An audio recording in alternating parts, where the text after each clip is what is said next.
Hey everyone, this is Allan, and today I'm going to show you guys some behind the scenes of how I am trying to create more videos. So this is how I made yesterday's video, and it's basically how I plan what I will talk about because I study every day, but I don't have always good ideas. I don't think that I have always good ideas, but what really helps me is that I have a lot of content here in my Obsidian, and all the emails, notes that I made, books that I read. I keep here. I just said in Portuguese one word by mistake, but here I don't have the books that I read because I read mostly physical books, but I need to write the notes here. Courses, articles, so some articles that I'm reading, and you guys saw that in my boring reader video, I still have 200 200 articles to read, and I've been reading a few for the past days. And yeah, some Instagram stories I take prints and post here and put here. Videos that I watch. My videos, I have my own videos here, and also videos that I watch that I watch basically daily. Notes from WhatsApp, and yeah, I have a lot of notes that I use as basic to as the foundation to develop some ideas in the videos. And here I will show you guys how is that process. So I will just start my Claude Code in the second brain. This is just a shortcut that I created to enter the same folder that has this second brain. So this folder here is the same one in here. So today, let me. I'm speaking in Portuguese by mistake. Let's speak. So here I wrote, let's speak only in English in this session because my second brain is mostly in Portuguese because most of the content is in Portuguese. But I wrote here that I want to plan the next video, and let's see, it will search for notes that I have for potential ideas from recent notes. Okay, so it gave me the answer for candidates to create a video script with topics. And so let me read this. This first candidate was actually yesterday's video because I did not put the yesterday's video transcription in in the second brain yet. This one is really good. Candidate C is actually really good. I think I might talk about it uh, talk about it in the next video, but I will use this video to plan the next video. And this sound is just from Claude Code. I created a script, a hook actually, that plays a sound after after Claude finishes something, because sometimes I'm not looking at the screen and this sound helps me. And yeah, I think I will go with this one. So I wrote that I want to go with C, with the idea C, and I don't like the AI to create text to me or in my behalf. I prefer it to ask me questions, and then based on my answer, it writes topics, and then if I read something, I read only topics, and those are the things that I wrote, not something that AI wrote for me, because I kind of don't like when I see AI text or AI scripts.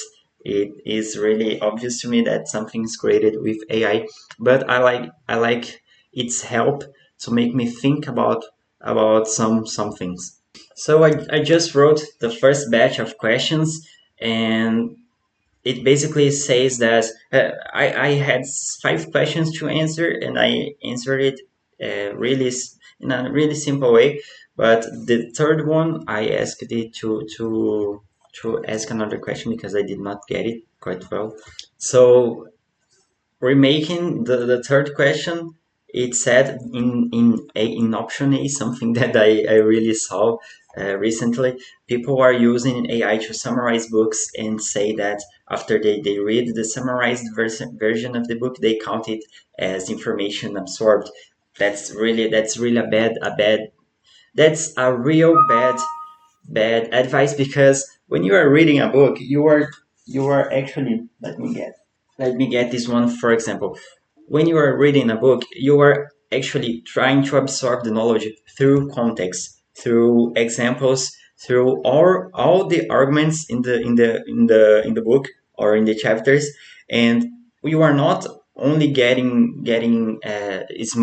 small phrases or really small ideas. You are getting a way to think. You are trying to absorb the way that the writers think, that the writer thinks. And it's not it's not the same thing if you read a summarized version of the ideas. It's not the same thing when you compare it with the whole book, with all the examples, with all the arguments, with all the ideas being being built throughout whole chapters. So yeah, that's actually something that really that really is bad about AI, telling that you can ask AI to summarize a book and let's say read 100 books a year this way. That's mad crazy. So I just wrote a simpler phrase about it, and that's basically what I think about consuming content. And I think that it is quality over quantity when you are studying something. And yeah, I actually can't develop this idea about AI to get information, because I will explain it in next video. So this is just me showing how I plan some videos. And yeah, let me keep going. Just to not make this video a lot longer, I will try to finish it here. Let's finish it here for me. So I asked AI to finish it here for me to continue later, and it will write a file in temp with the things that I wrote until now, and the things that will be pending for me to finish the next video. And it's because it's really late, so it's almost 11 p.m. and I still have to post it before midnight. And I know it's on me. It's my fault because I need to record earlier. And one thing that I just want to show is that what I like about this is that when I am talking about a topic with AI, it gets ideas from the sources that I studied and put in my folder, in my second brain folder. And I had here a meeting that I transcribed. Here also the Newport bottleneck. I talked about it yesterday because yesterday I made this process, but I just didn't put yesterday's transcript here. And here is the actual planning of the video. Here, this one, because this was yesterday's video, AI bottleneck. And yeah, you see, this is the what I planned yesterday, and all the ideas that created that video. And here is uh, in Portuguese. I would just write it, tell it to write in English. So I just asked it to write in English, because when I am recording in English, I prefer to be thinking only in English, writing in English, having the topics in English, because then it's easier for me to think the language and not make mistakes talking in Portuguese, just as I did some 2 times in this video. And yes, it also already corrected, so it's now in English. And yeah, that's it. I will finish this video tomorrow and record tomorrow, and then tomorrow you will see the result from this brief example. I still, you can see that I made the beginning of the video. I have to develop the second part, the middle of the video, that is the development, and I need to create a conclusion. And here I have nodes that can support this idea. And then, yeah, basically, I am learning how to structure better videos, and this is just me showing you guys part of that process. So that's it.